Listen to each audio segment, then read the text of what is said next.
Salute to the chat. Salute to the chat.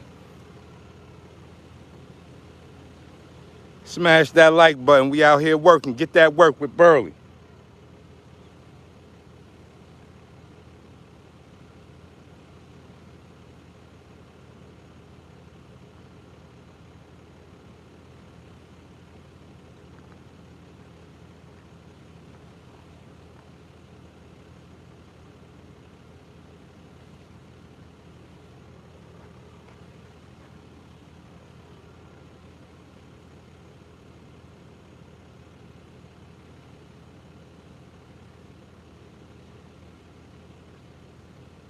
Get that bully block. Need that bully block.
Big Mama here.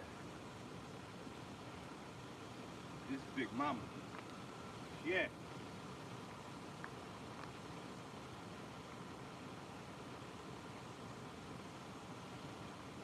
Mama.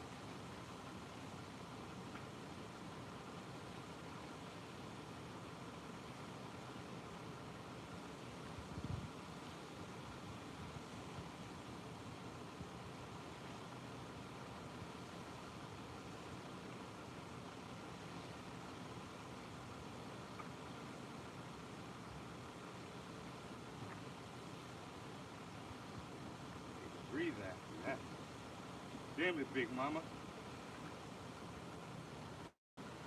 Hurt her, bro. You trying to hurt something.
Let's talk boxing.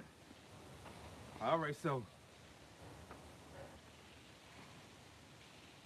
knockouts are fun. Everybody want to get knocked out. We all love knockouts, but knockouts just don't happen. Like I think the worst thing you can do is try for a knockout. Like you're going for the knockout. That's the worst issue you can do. Better to work and get the knockout. But the one punch that keeps the work steady and it's the easiest punch to forget about is the jab. Because you get in there, you start jabbing, right? You jabbing, boom, then you catch a big shot. Yeah, your emotions get involved. So now you just trying to ice them. You forget all about setting them up, and all you see is, I got to get mines back.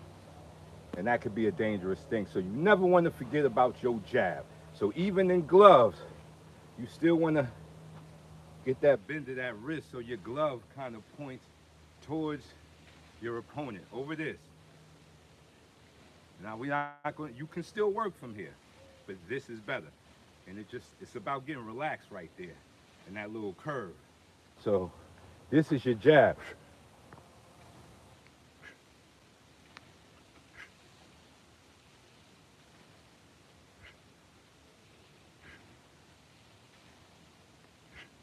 So one thing that most people forget about when shooting that jab or any punch is turning your punch over. Because what happens? We are playing with the distance here. So look at this. You see this punch right there? See this? See, this is vertical.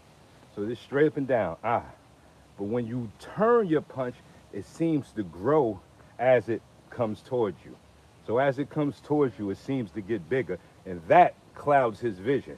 So the glove is all, so this is the reason why you don't even need to hit somebody with the jab. All you need to do is just take away the vision.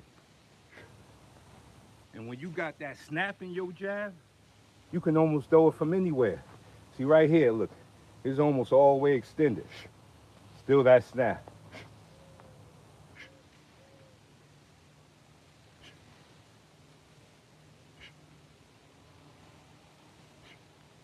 Bring it back in here for the whole full viper. So turning that jab over in all punches is very important, but the jab is most important. Let's get to work.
Boxing lessons, boxing lessons with Burly.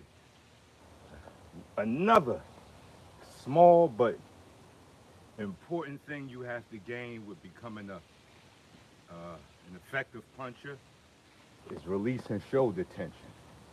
So most people, they throw punches so tight. Yeah. My Spanish teacher, My Spanish boxing teacher, he said, you stab him. He said, you stab him with the punch. So it's in, out. You stab him with the punch. So the stab comes from here. So you got to learn to release them shoulders. If you can't get on the shoe shine from the shoulders, this is shoe shining from the shoulders, not this shit. Not this. We ain't doing none of this. And that's what most people end up doing, because their shoulders are locked, padlocked. You got to break the lock. Got to break that lock. So you got to break the lock from the shoulders. And that hides your punch. Being able to punch with the shoulders unlocked, I could be right here looking at you, stab.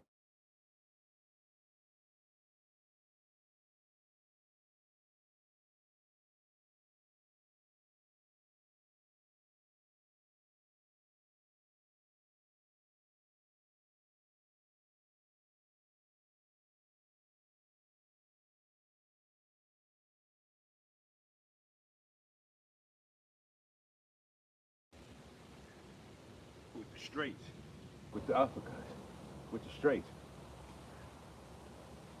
Uppercut.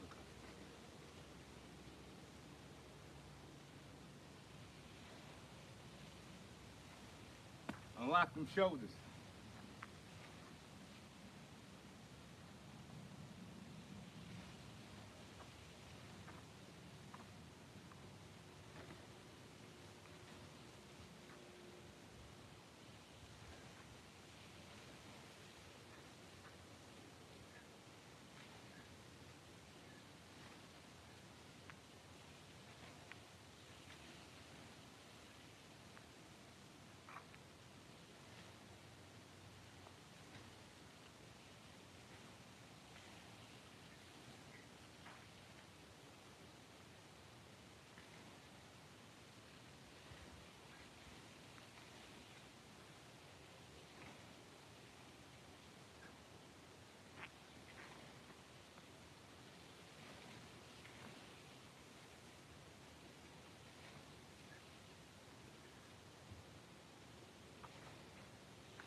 Woo!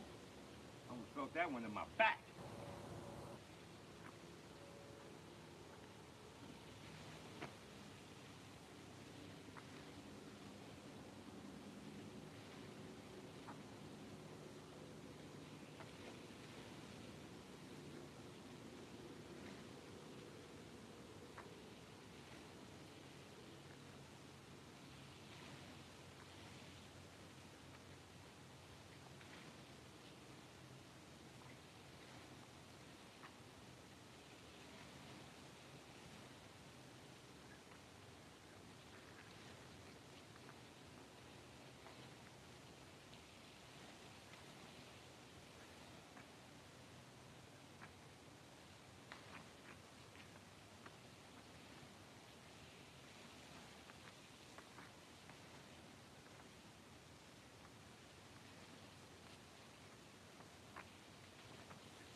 Salute to the chat. We working. We working.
You throwing up that skull and bones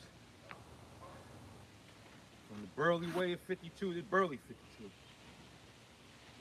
Throw up that skull and bones. Your form gotta be right, man. Even if you boxing. So my boxers that may be on the chat, how to get that skull and bones off. Elbows in, you gotta be tucked. You gotta be, can't be here nowhere. Can't be trying to fly away. Elbows tucked. Right here. So if he orthodox, his right hand is gonna be on this line, the jab is gonna be on this line. So when you sense he about to set up that big right hand, so you gotta have layers of defense. So what happened there? Not only did I just throw up my skull and bones, I changed my level. See, even though I like my skull and bones, I ain't going 100% depend on it. You need other layers of defense to make your blocks work. Your blocks ain't gonna work if you only if all it is a block. They gonna get around that. They climbing that wall. They're gonna climb that wall and get to you. So you gotta have other levels of defense happening. So it's not just this. It's head to the corner.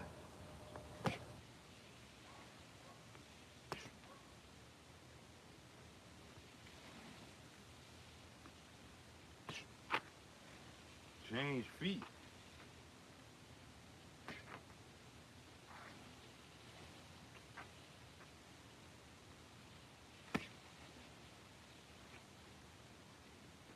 Quick with it.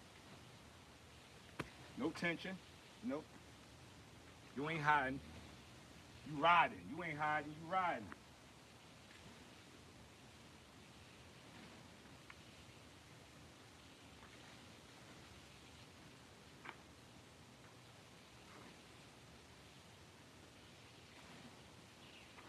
So you hear them talk about the skull and bones, because Mr. Burly made that famous. But what they don't talk about is you got two skull and bones. Yeah, they ain't saying that. Two. You got the lead skull and bone and the rear skull and bone. Lead hand, rear hand. Two bones. So I got the bones for his jab. I got the bones for his right hand. So if he went 1-2, that's what he running into. That jab here, right hand here.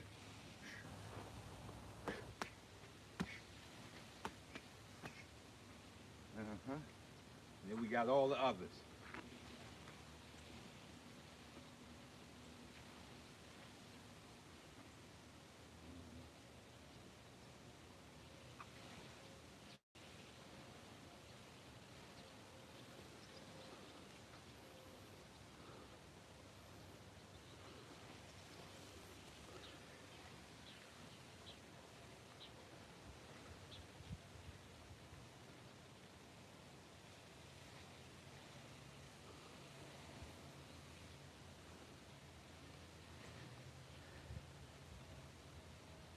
We got someone said no gloves on in the street. We got somebody on the chat that said no gloves on in the streets. And see, and this is the mentality we got to change. We got to change that mentality. It's too, you know, respectfully, it's too yellow bus thinking. Respectfully, no disrespect. So, you want to build IQ in fighting. Most people fighting off of straight vinegar. They don't know what the hell they doing out there. So, no gloves on the streets means nothing because you want to still train to punch. That's why you got the gloves on. Because you're training to punch. So, because I can punch with these gloves, when I take them off, am I least dangerous or more dangerous? You got to train. People just think fighting is fighting. Nah. Let me tell you something. The hardest thing a human can do is fight. It's the most alienist thing to us. You can have a woman have a baby and throw it straight in the water. Body knows how to float, holds its breath. Natural things happening. The most unnatural thing you can do is fight. So to learn how to fight, you got to rip up roots of just bad thinking like that, bad habits. Because I'm training with these, when I take these off, oh, these is lightning. You know why? Because I've been training. So when I put these on you, you ain't gonna even see that jab. You ain't gonna even, it's gonna come fast. It's gonna be so fast, you're gonna eat it. Just while you doing this. Because you ain't putting no gloves on in practice. You was running around saying ain't no gloves. So while you doing this, I'm piecing you. Give me your face. Cheekbone, eye, nose. It's a dissection. So yes, if you want to be a puncher, get you some gloves and go train. Go hit a bag. Go hit some pads. Get in there and spar and hit some person. And then when you take them off, guess how nice you're going to be with it. Because you're going to know how to punch.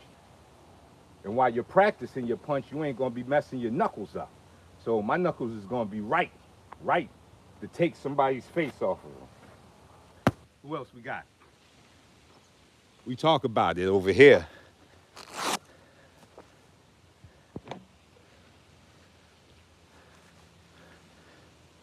Burt Longyear said dropping your hands after every shot. Come on now, Burt Longer, you don't even know what you're talking about. See, we got more of those. He said, boxers break their hands when they don't use gloves. Not all the time.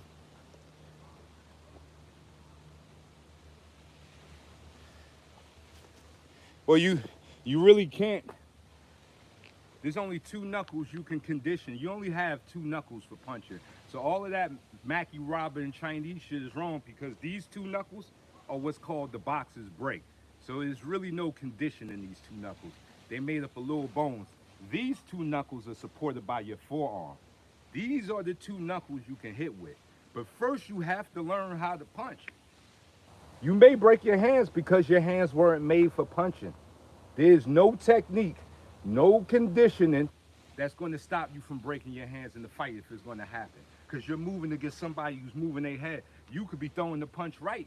They move wrong. Crack. But that's a sacrifice. Ain't no, if we fighting, we fighting. Somebody got to get something broken.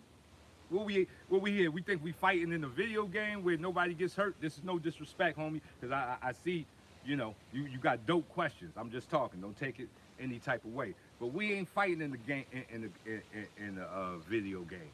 You gonna break something, whether it be on purpose, accidental. It's a fight.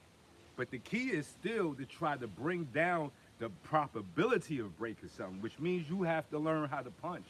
You have to know that when you punch, you turn your hands over. You have to know that you don't punch with this. All of this, you punch with two. You got two knuckles on your fist that can take the pressure of punching. And the only way to access them is why you turn. This is why you turn your fist when you punch, because you're trying to land on those two knuckles. Because if you land on the last two, you get what the doctors call the boxer's break.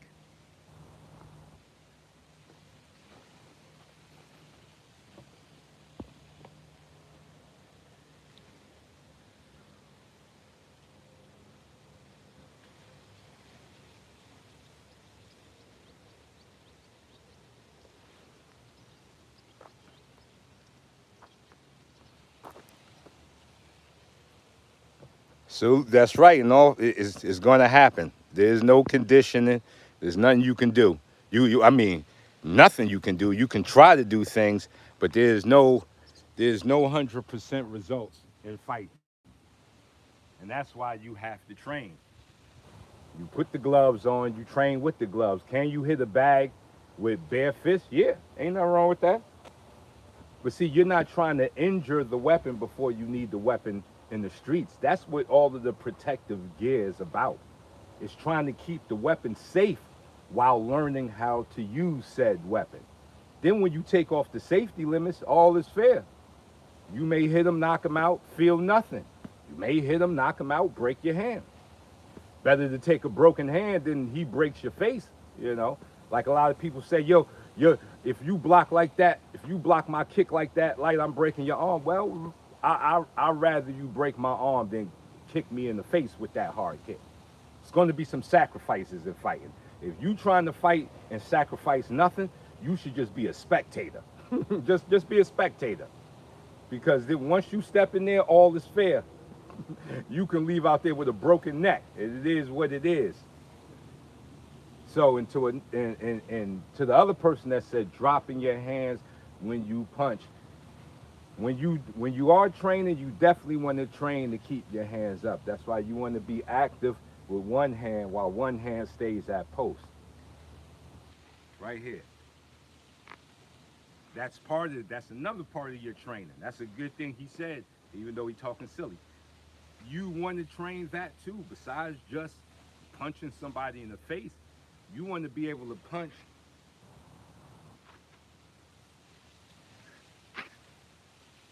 See, when you practice punching, you take away all of this shit, all of this tension.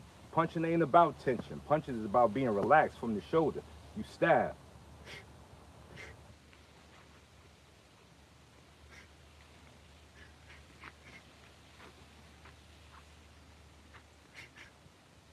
And you work on this to this, the push and pull. Punches push and pull. So as one punch is pushing, the other is pulling. Push, pull, push, pull, push, pull. So that way you'll always have at least something back at the base.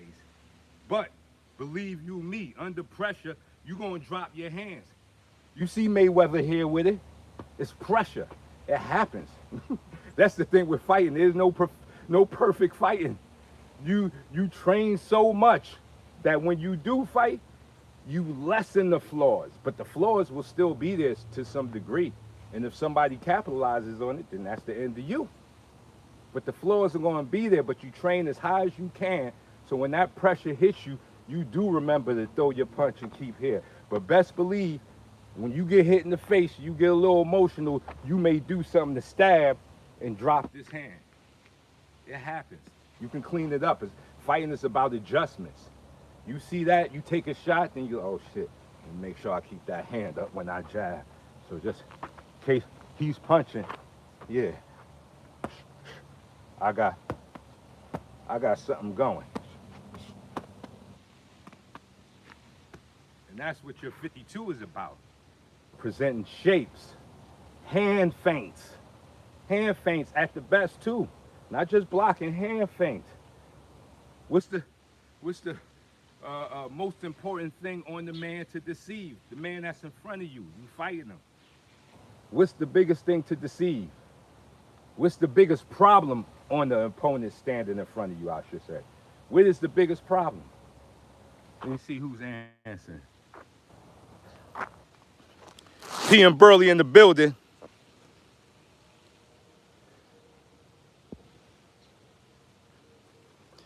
Angry Nick fan said, in the hood, fighting is about who gets the first swing. No, that's all fights.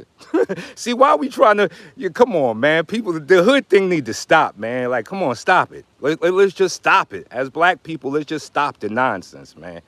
In the street, in any street fight, whoever, even in the real fight, even in a pro fight, if I get off first, you're in trouble.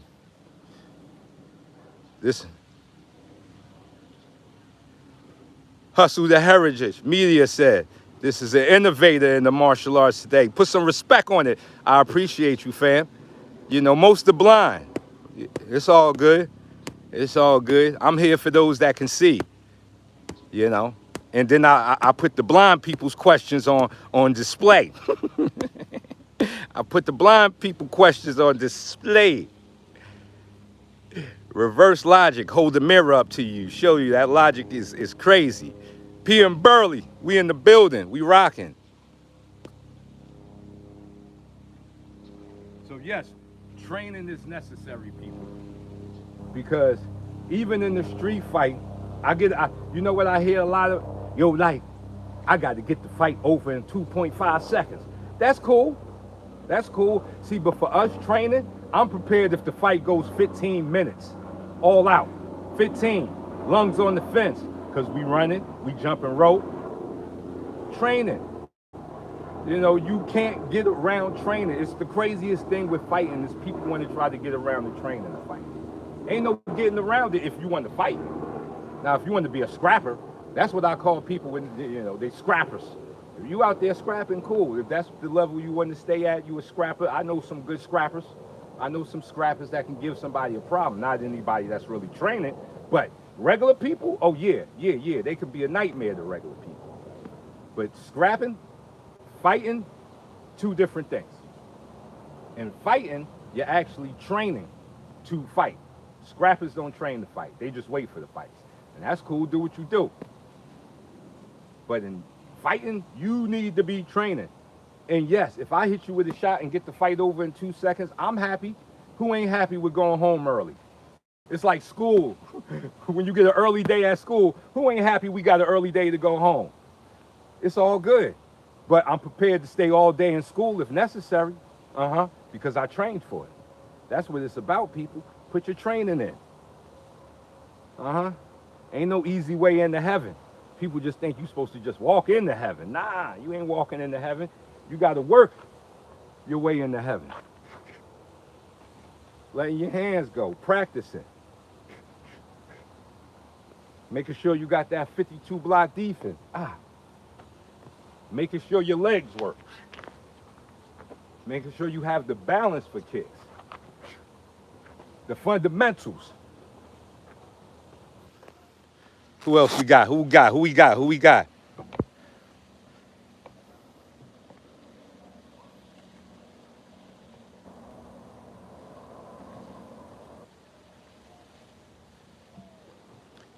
He said, hood dudes fight from birth. See, that's what I'm just talking about. See, we just talking in the air, man.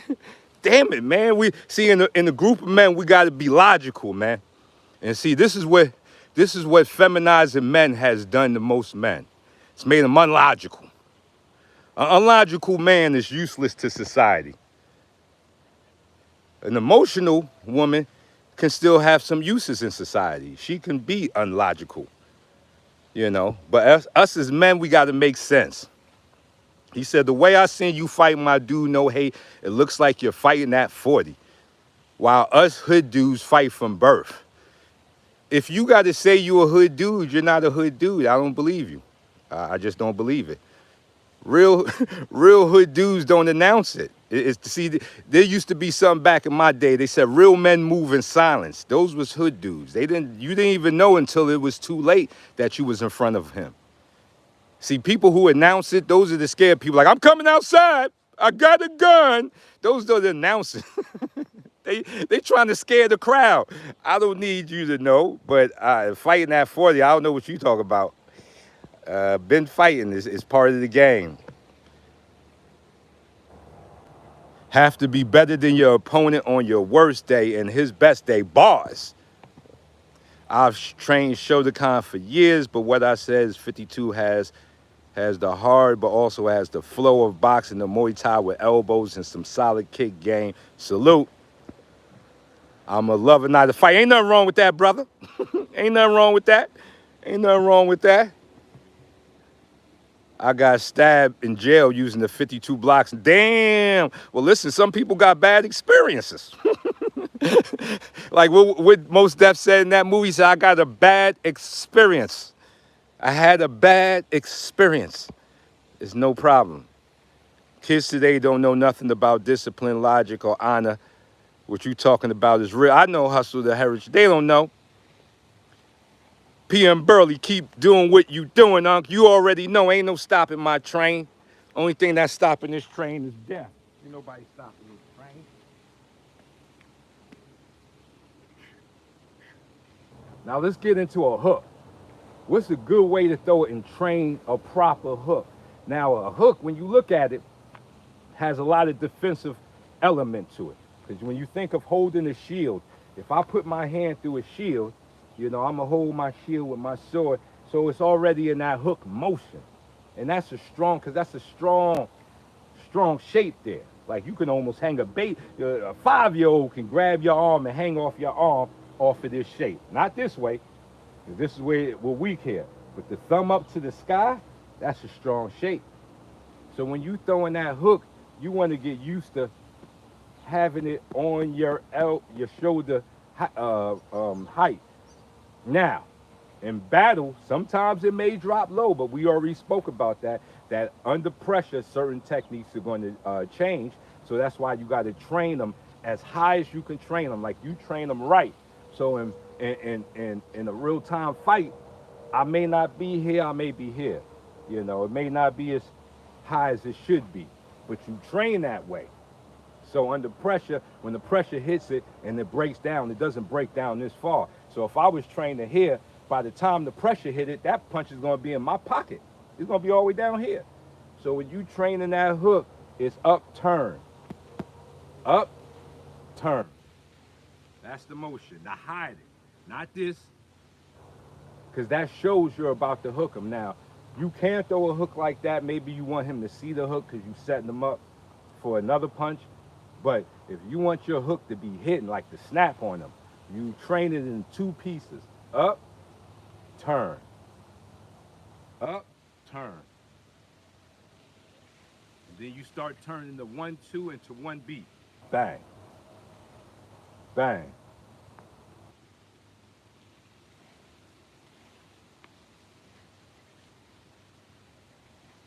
Going up, turning. So it's protecting you. So you're kind of like, you can almost hide behind that shape. You can push them against the wall with this shape. Then turn it out, glue them, hit them with the right hand if you wanted to. But it's up, turn. 2-piece move. You practice it in 2 pieces. 1, 2. Not a big up. You ain't trying to touch God with it. It's a small upward. Right here, turn the corner. Back down. Up, turn. Then 1 piece.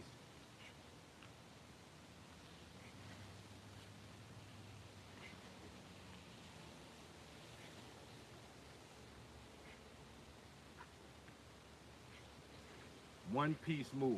Ah. Then you add the power to it. You bring the power from that foot, that front foot. So you go up, turn. You close the door on them. Up, turn. Up, turn. All one motion.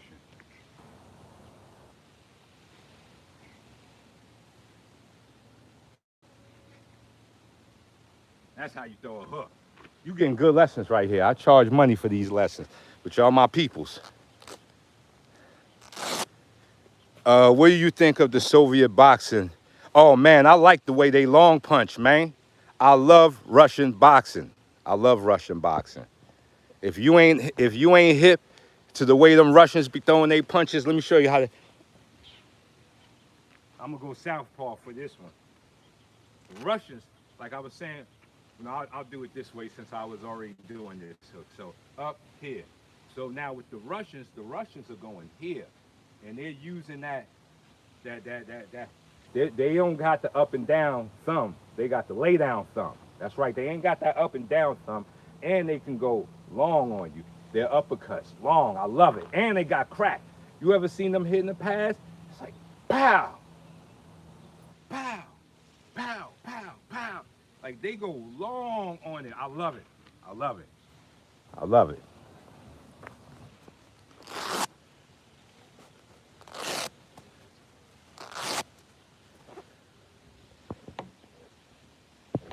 For sure. They got some of the best punches out. That's right, punch you right behind your ears. That's right. That's right. They'll put the punch right. You won't even see it. And they punches is so long, it'll confuse the range. You'll probably think you're out of range, like I'm safe. Until that hook come all the way around, like boop, and that uppercut, boop. And they ain't dropping these joints. They go right from the chin. Boop, boop. I love it. I practice it. I practice Russian punching, any type of punching, because every race of man. This is why boxing is the super art. Not knocking MMA because it's happening now. Every race of man has been able to throw something into the melting pot of boxing. Like I say, black man, we made defense important. You got to say the white man, they keen on their offense. They can dole out some punishment when they want to. Mexican fighters move in, chop you down like a tree.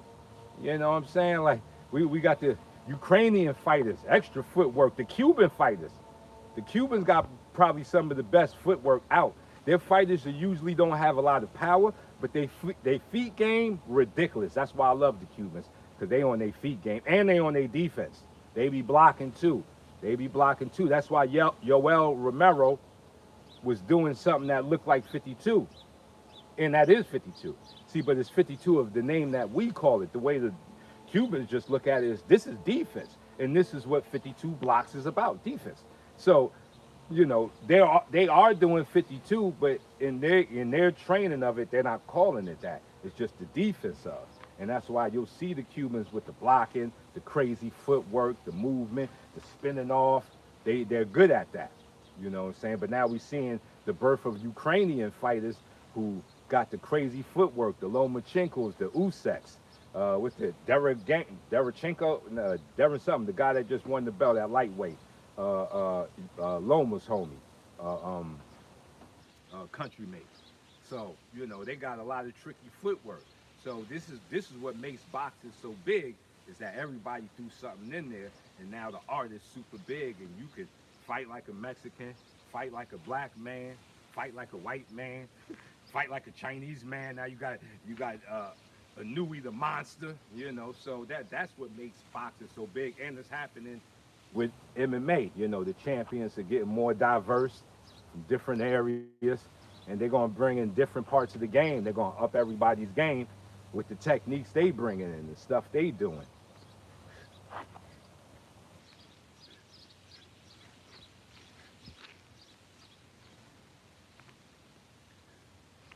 And of course, if you are street fighting too, you should be working more than just your punches, your kicks. You should be working on your kicks. And working on your kicks is working on your balance, because kicking is very risky. It's a risky business.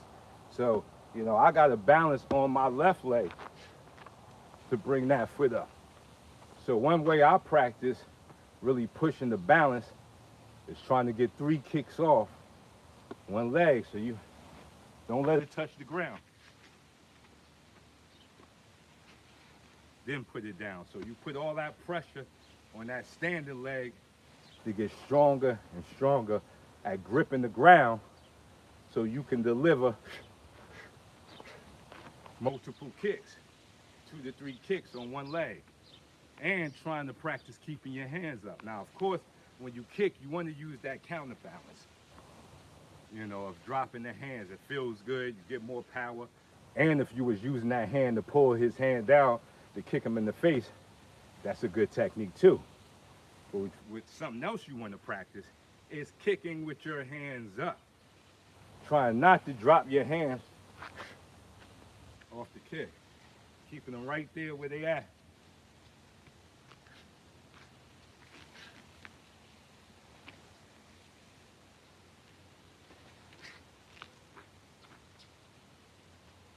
So they're always ready to go. Keeping your balance right. And you're gonna need to kick in street fights too. We kicking.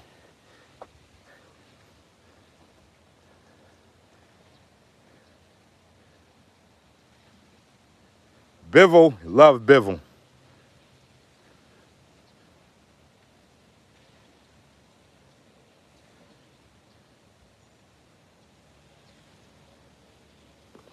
The lower the kick, the better the balance, correct. That's right, PM Burly. This is what makes Muay Thai so dope. Is they tearing them legs up. In a street fight, you definitely want to keep your kicks low. High kicking should be like a stretch and power for low kicking. So I would really try to kick very high in real time. Your head got to lower, then I'll take that shot. But PM Burly is correct. You want to have the good stretch of a high kick. But what you need is right there. Bang! Chopping that leg like an axe. Cutting his legs from under him.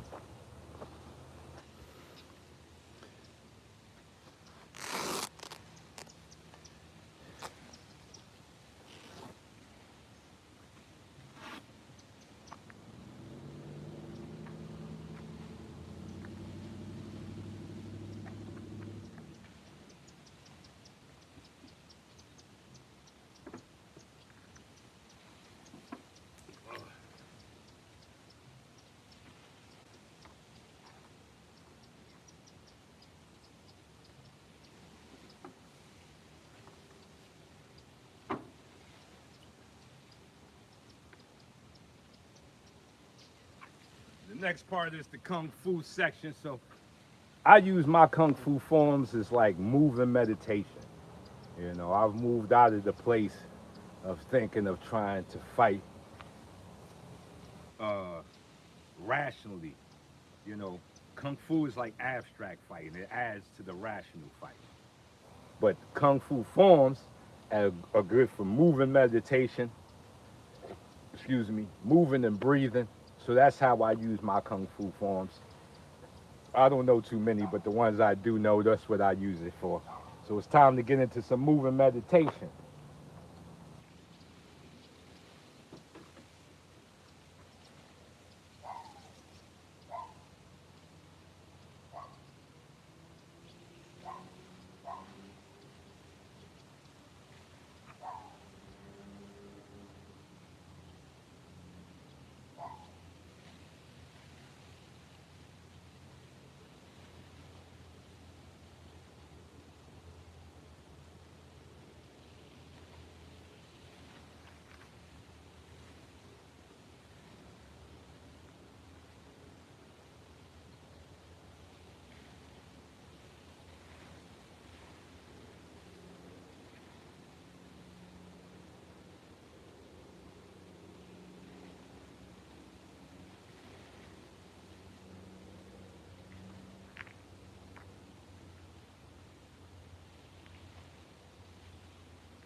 Any tips for jump rope? Here's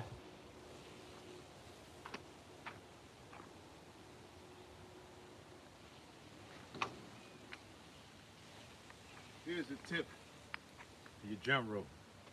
Get you one of these, the Big Mama. Of course, get you a regular one too. You want to probably don't want to start. Actually, Big Mama is probably easier than starting off with like a speed rope. A speed rope is hard. That little thin rope, the metal one, you don't know how to jump, be eating you alive. Feel like your mama whipping you. But this one right here, this one is thicker. You can see the thickness into it. So, tips for jumping rope is put the jump into your wrist. So, when you jumping rope, you need this. Most people you see doing this, they don't know nothing about no jumping rope. Jumping rope, you should be able to lock your elbows in, adjust your wrist. You're building up this snap in your wrist, of course. That snap also helps loosen up the snap of your wrist for punching. So you don't want to, you start jumping like that, you're using a lot of energy because your arms are doing way too much. You want to control the jump in your wrist, arms to the body. Wrist turning.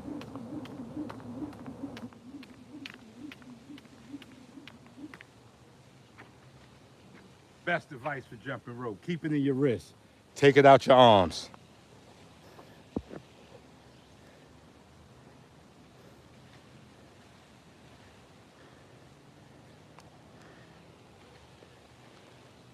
Can you jump backwards?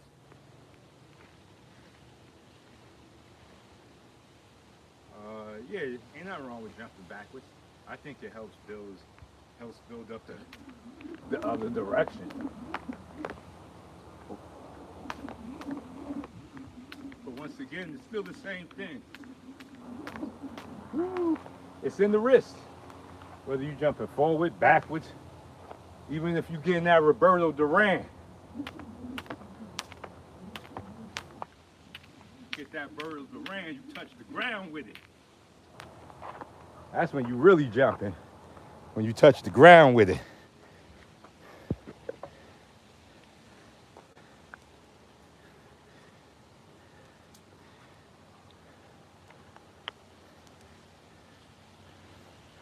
Oh, we rocking. We're rocking. What we got? Tips from Burly. What you got? Let's talk about it.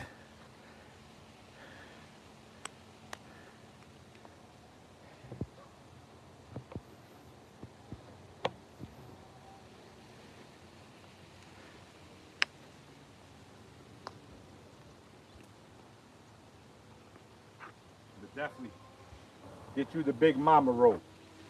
That's jumping right there. And then when you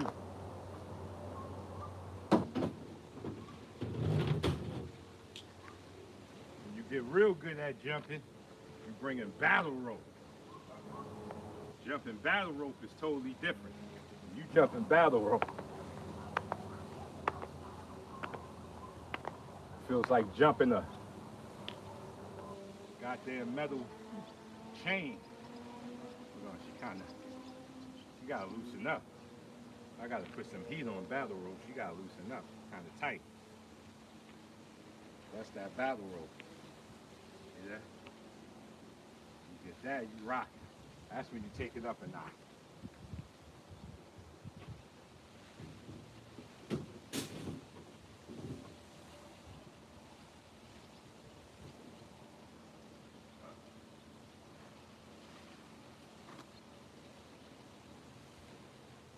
Another good thing for building hand and eye coordination is the ball. So you want to get in your fighting position, drop it, and catch it like you're throwing a punch. You don't want to just catch it. No, you got to catch it like the punch.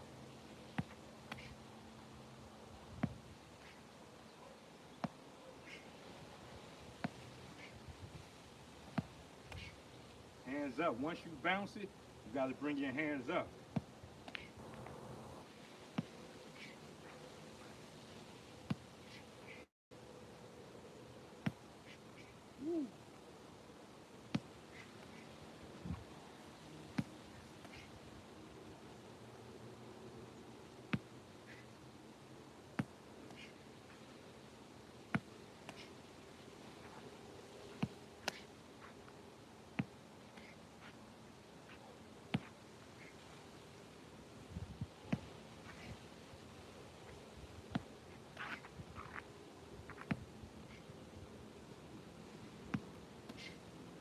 Start adding your skull and bones in there to make your skull and bones quicker.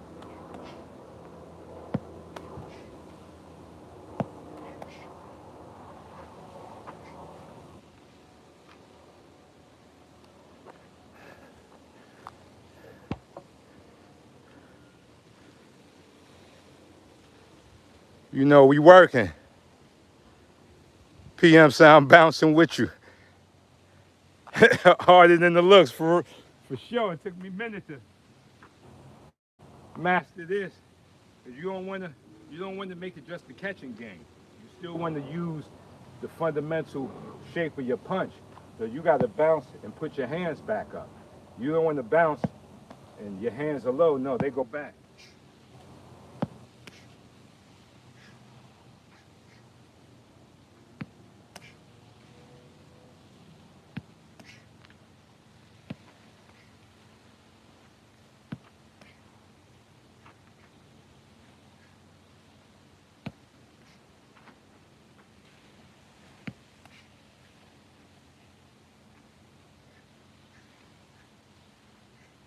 Good for your shadow boxing. When you shadow boxing, you ain't got to do it every time. You move.